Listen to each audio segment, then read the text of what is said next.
15 April ते 15 जून हा S T महामंडळानं 10% भाडेवाढ केलेली आहे.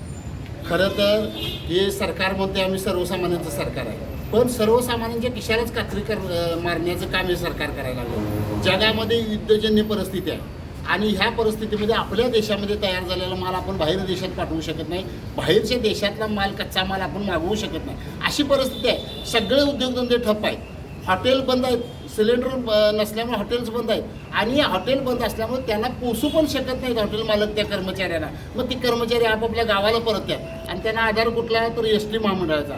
आणि एस टी महामंडळानं हेच धोरण अवलंबून आता लोक जास्त प्रवास करणार म्हणून यांच्या खिशाला मारण्याचं काम करत आहे. तर शिवसेना उद्धव बाळासाहेब ठाकरे पक्षाच्या वतीनं आम्ही आज अधिकाऱ्यांनी सांगितलं तात्काळ वरती हे निवेदन पाठवून भाडेवाढ रद्द करायला हवं. युद्धजन्य परिस्थितीमध्ये सरकारनं हा निर्णय घेणं चुकीचं आहे अशा पद्धतीने सांगितलं आणि त्याचं उत्तर आम्हाला मिळावं आणि आता पुढील आंदोलन आम्ही रस्ता रोको करणार अशा पद्धतीने आम्ही इशारा दिला. 8 दिवसात आम्हाला त्याचा रिझल्ट आला पाहिजे. शेवटचे 15-20 दिवस का असताना लोकांचे वाचले पाहिजे की 10% म्हणजे प्रत्येकाचे 100 रुपयाला, म्हणजे रोज जर 100 रुपयाचा कोण प्रवास करत असेल तर जाता येता 20 रुपयाची कात्री हे सरकार एस टी महामंडळाच्या माध्यमातून मारायला